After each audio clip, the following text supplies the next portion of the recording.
Сыртта кыш мезгили. Бардыгыбыз жакшы билгендей, кышкы кийимдерди жууп тазалоо оңойго турбайт. Анткени кээ бир кышкы кийимдерди кир жуучу машинада жууганга болбойт.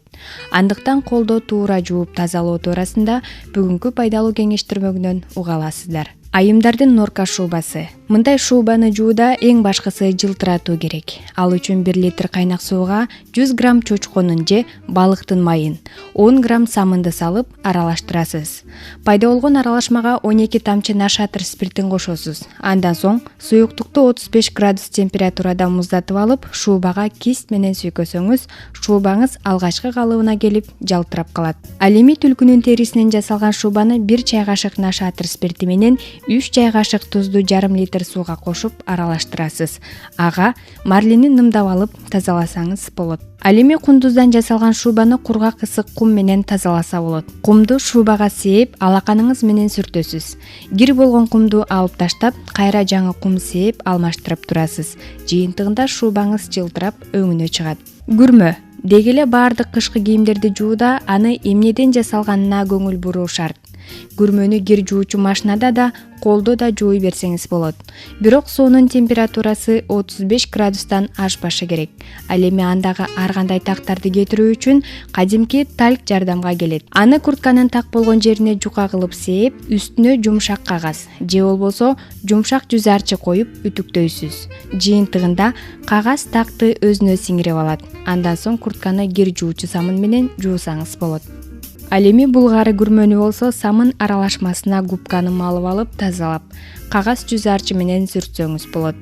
Булгары өзүнүн жумшактыгын жоготпошу үчүн күрмөгө кастор майын сүйкөңүз.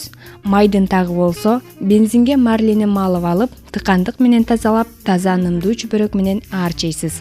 Ал эми ачык түстөгү булгары күрмөнү сүт же лимон ширеси менен тазаласа болот. Күрмөңүз узак убакытка жетсин десеңиз, жумуртка белогу же глицерин колдонсоңуз болот. Драп пальто.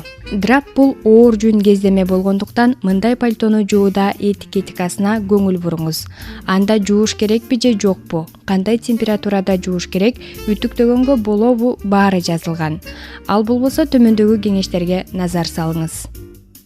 Пальтодо тактар жок болсо, илгичке илип алып, кургак щетка же губка менен сүртүңүз. Андан соң пальтону жакшылап кургатыңыз. Ал эми пальтодо так болсо, суюк кир жуучу каражатка бир аз самынды аралаштырып, так болгон жерге сүртөсүз. Бир нече мүнөттөн соң нымдуу чүпөрөк менен тазалап, жакшылап кургатасыз. Ал эми кашемир пальтону жууда этияттыкты талап кылат. Суунун температурасы 30-40 градустан ашпашы керек. Айнан эмес, суюк кир жуучу каражатты колдонуңуз. Жуугандан соң сыкпастан илгичке илип кургатканыңыз туура. Пальтодо майда так болсо, бензинден бир аз тамчылатып, үстүнөн тальк себесиз. Кургаган соң тальктын калдыктарын щетка менен тазалап салсаңыз болот. Так кетпесе, жогорудагы ыкманы дагы бир сыйра кайталаңыз. Мындан сырткары бирдей өлчөмдөгү глицерин менен аммиакты аралаштырып, такка сүйкөсөңүз да болот.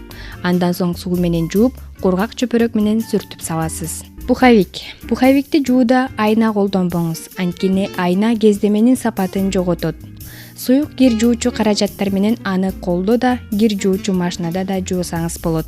Бирок суунун температурасы 30 градустан ашпашы керек. Ал эми пуховиктеги такты кетирүү үчүн идиш жуучу каражатты колдонсоңуз болот. Ал үчүн 2 чай кашык идиш жуучу каражатты сууга аралаштырып, губканын жардамы менен так болгон жерди сүртөсүз. Бир нече мүнөттөн соң марли менен жууп салсаңыз болот. Эгерде так кетпесе, бул ыкманы кайрадан кайталаңыз. Пуховикти жууда төмөнкү эрежелерди эске алуу шарт. Биринчиден, пуховикти катуу жыышыбаңыз жана катуу щеткаларды колдонбоңуз. Экинчиден, курамында хлор бар агартуучу каражаттарды колдонууга болбойт. Үчүнчүдөн, өзүңүз тазалай албасаңыз, химиялык тазалоого бергениңиз оң. Сиздер пайдалуу кеңештирмөгүнөн сырткы кыш кийимдерин колдо туура жууп тазалоо туурасында уга алдыңыздар.